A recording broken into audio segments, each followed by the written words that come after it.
the whole point behind this project is to build something that can be used as a trailer to haul fairly heavy loads that will be sturdy and withstand. That's the end goal. The goal later is to have something that can be sit around here for years, and when I need to use it, I can use it. The immediate goal is something a little different, though. So we have to kind of proceed and plan and fabricate with both goals in mind. So the immediate goal is to build something like this.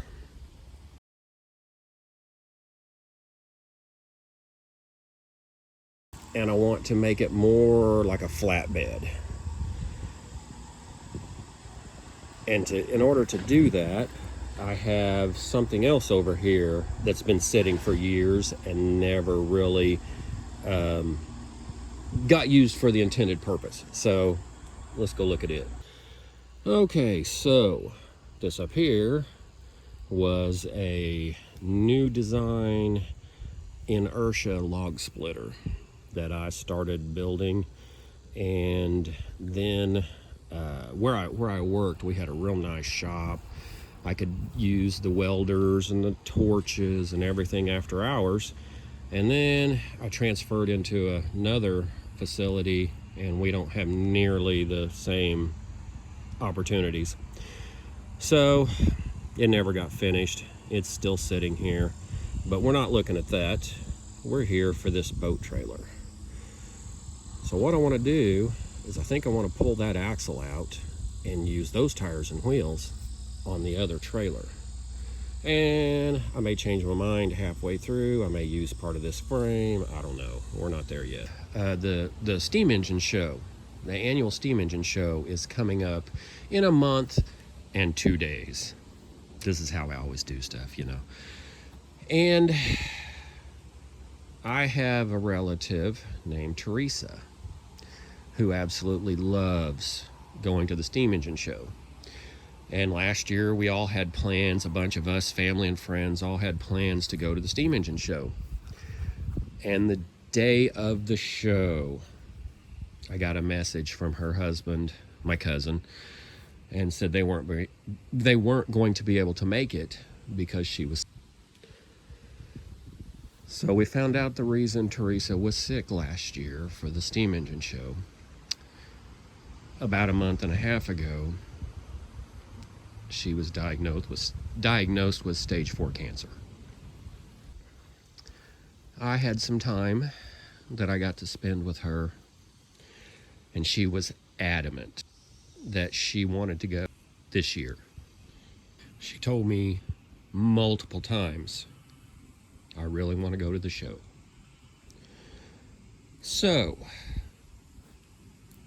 the immediate need for this build is to make something that we can pull around so that she and her husband Jerry can get to enjoy the show without having to walk all over the place, because it is tiring if you're in good health. So towards that end, we're going to throw some stuff together that I have accumulated, something similar to the picture but a lot more comfortable, with the goal of using it at the steam engine show, but then being able to easily disassemble it and modify it back into a trailer. Might even be able to put that bed back on it for use later. So let me go grab some stuff. So this is one of the more recent acquisitions. This pair of seats that I'm pretty sure came out of a minivan or something. Somebody pitched these into our work dumpster, and thankfully they didn't get wet or anything. But the first order of business is have to figure out how to open the things. Okay, so this was popped up and in a bind. It's still a little crooked, but I did get it to where it works. And what that does is pulls that latch right there on both sides. So that is how you would unlatch it, like I thought. Still looking at these right here. These latches right here. So what is it that pulls those? They run in here to this center section.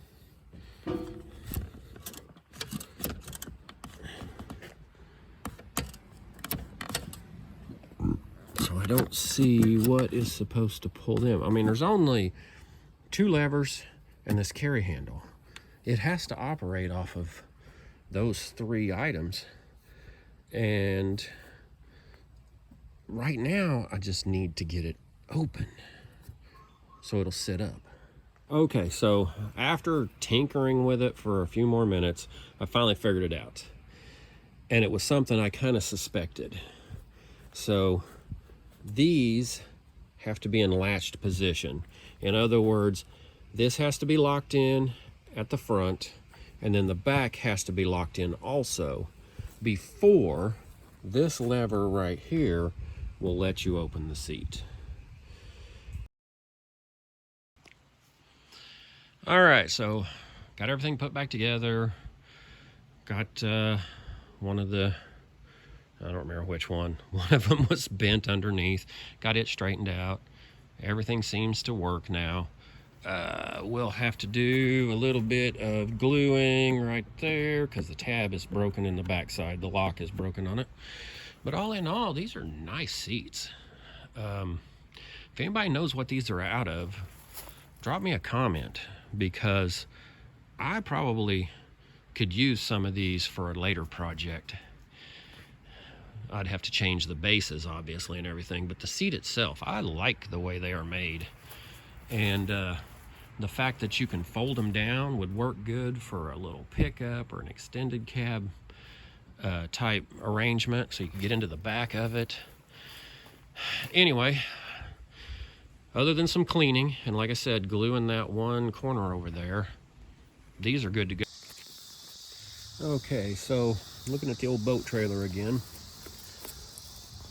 This already has a tilt on it, so that is nice. I think probably we can just unload it, drag it out, cut it down. In other words, move the sides in, cut the axle down, weld it back together, figure out a deck for it, and we've got a tilt trailer. But I think that's a tomorrow project. Okay, so I've aired up the tires,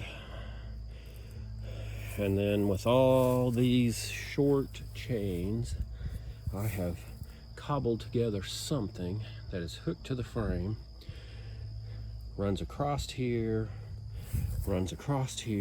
and maybe I can hook this up and tow with it.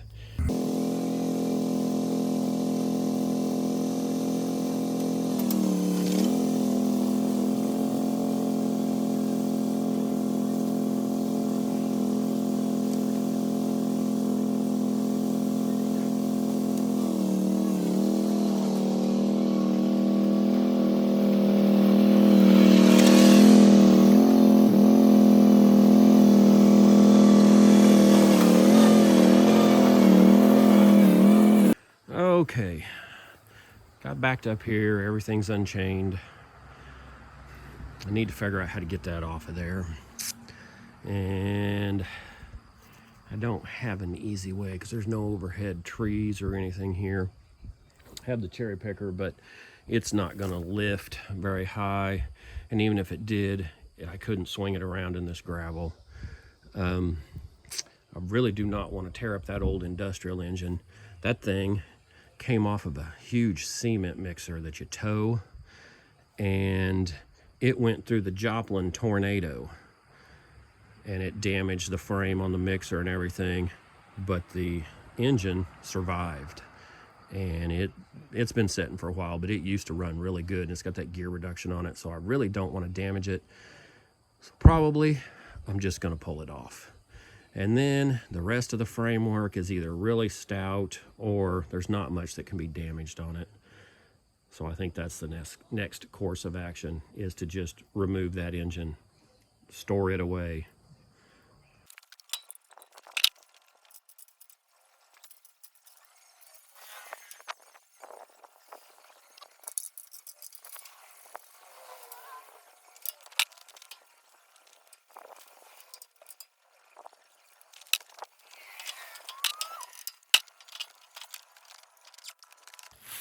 Well, now that that's done, we can do some more work. It almost looks like, being the color and everything, and that's the original paint, that this might be an old military engine. But military engines and equipment usually have extra data plates on them that have mil-spec numbers, and they tell you special instructions, and this one just doesn't have it. So odds are, it is an old engine, but odds are it, you know, they used leftover military paint that they had used. Either they had used during production of engines and they had it left over, or they acquired it, you know, it's cheap. But anyway, any of you guys want to look it up and give me what year this thing is while I'm busy doing other stuff, that'd be greatly appreciated. I guess if you can, let's see, there's the serial number, there's the spec number, the model number. Get some dirt in there and we can read it. Is an ACN. And it's a good thing I actually started this project. This off a while ago, I went to turn it over and it was already starting to be seized up. So I went ahead and worked it. We are back to freed up mode. And so I'll pull a spark plug later, shoot some oil down in there. No good in having it around if we don't keep it functional. Anyway, back to the project at hand. Okay, so I got some PVC pipe in here. So we're gonna borrow a trick from the old guys. And when I say old guys, I mean all the way back to the Egyptians. But we're gonna put basically rollers underneath this thing. And I know that white one's not gonna move very far, but it gives something to help support this thing. And it gives it a slick surface to slide across, hopefully. So the old guys, and when I say guys, sometime it was one person, one guy, used to jack up houses, and they would put, you know, wooden poles, telephone poles, anything like that underneath them, and they would literally, with a big bar or a big jack, they would push them off the foundation, over through the yard, out into the street, and they would, no horses, no engines, no anything involved. They would literally, with big bars and big levers, push a house down the street and move it a few blocks back onto their property when they found out a house was going to be torn down, or they could get a hold of it pretty cheap. So this will work. Now, I don't want this thing coming back on me, so I'm going to use that. It's a ratcheting cable hoist, so it's a little more fancy than a normal come along.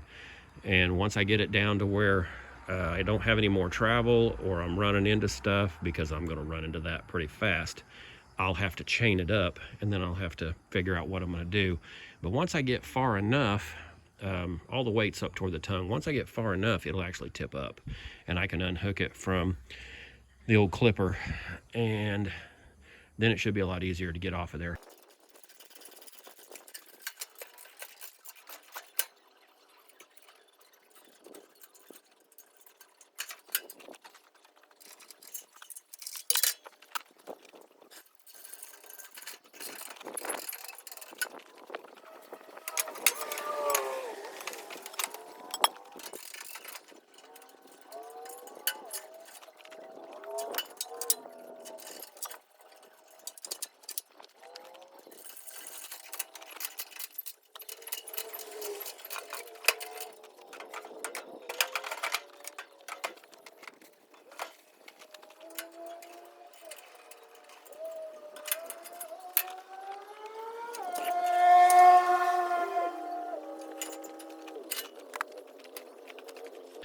Okay, so it's to the point now where, because I have to hook around under the bumper, it's actually just tipping that up. And so I'm not going to get any further with the come along unless I hook it underneath, over the maybe over that shaft or over the rollers and everything, and hook it up front. And I don't think I'm going to gain that much. We're just about to the tipping point, so I think what I'll do is go ahead, unhook it from the clipper, tilt it up, and see what happens. Yeah, I know.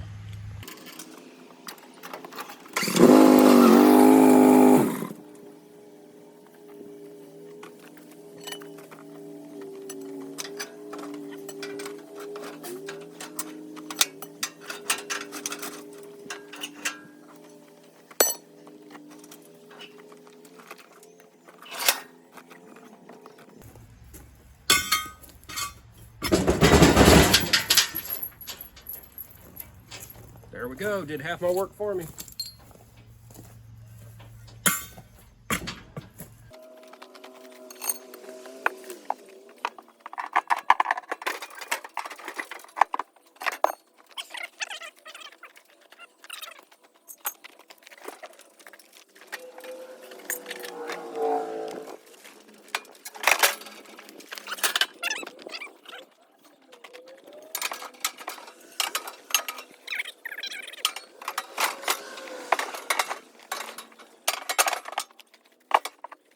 That will be out of the way now, most of the yard and everything.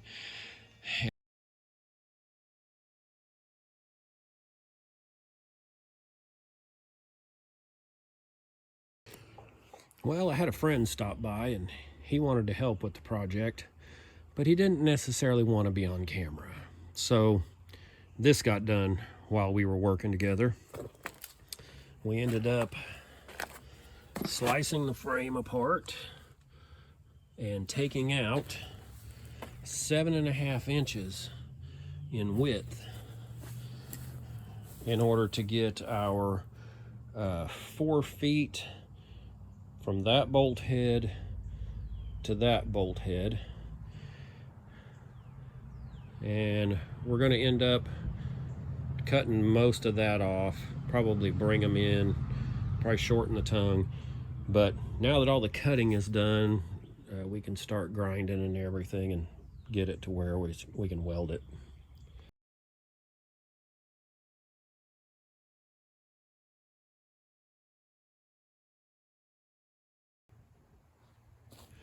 All right, got it halfway clamped together, and it's pretty well rectangular in that rectangular section. So we got to start welding it somewhere, or every time I try to move something, everything moves. So I'm going to see if I can get some welding done back here on the back at least, maybe tack it up a little bit. It's supposed to start raining anytime, so we'll see what I can get done.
So frame is all welded together now.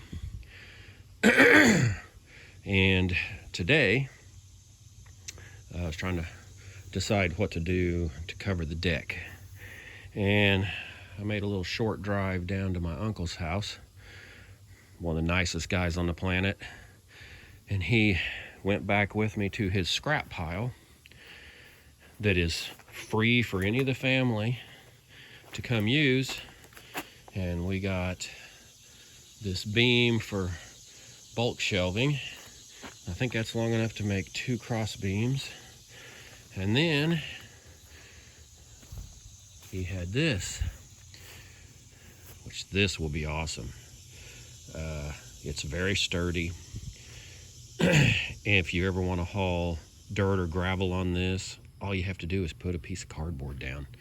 So what these are is they're they're screening screens, and they go into machinery that grades crushed rock. So think limestone gravel. And when you go to buy what they call half and down, let's say, that is what falls through those squares is what you get. If you buy 3/4 minus clean, the holes are 3/4 inch, and then they filter it even more, get all the dust out of it. So anyway, once these start wearing, the holes get bigger and they have to replace them. These make awesome trailer decks. I've used them before. Anyway, time to get to it. Looky there. I did not plan this. I did not know that if he still had any of these screens left. But look at that. As Hannibal used to say, I love it when a plan comes together. Okay, so I flipped the frame back over, and I've got the axle up here in position. And if you see, there's a multitude of holes. And at one point, it looks like this axle was back there. This was a lot longer. It's been cut off, obviously. But, so I was just looking at it based on weight distribution, and I don't know. I think it looks pretty good where it's at. The fenders are also adjustable. You just loosen it up and move them around. But you know, if you look at the amount of area up here, the amount of area back here, that gives you a little bit of tongue load. And I mean, honestly, if I don't like the way it pulls with weight on it, I can move it forward. So now I got to get to cutting this axle down.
Okay, so if you've ever wondered how one of these torsion type axles work, there's your answer.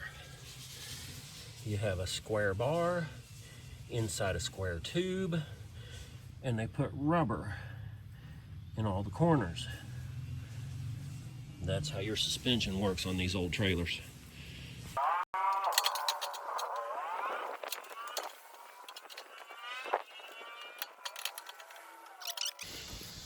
were just a little bit tight over there. So I need to grind off just a little bit more on one side.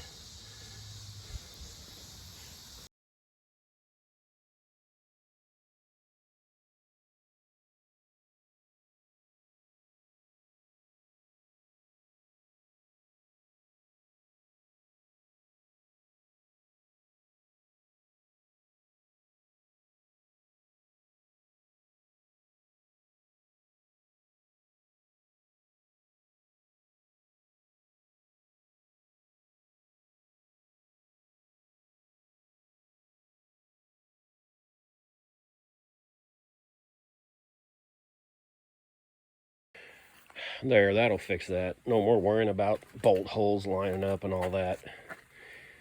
I mean, if I had to take the axle off anyway, the only reason would be something major happened. So, anyway, move on.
Well, except for figuring out exactly how long the tongue needs to be and what I'm gonna do to attach it to whatever we're gonna tow this with, the frame is pretty well done.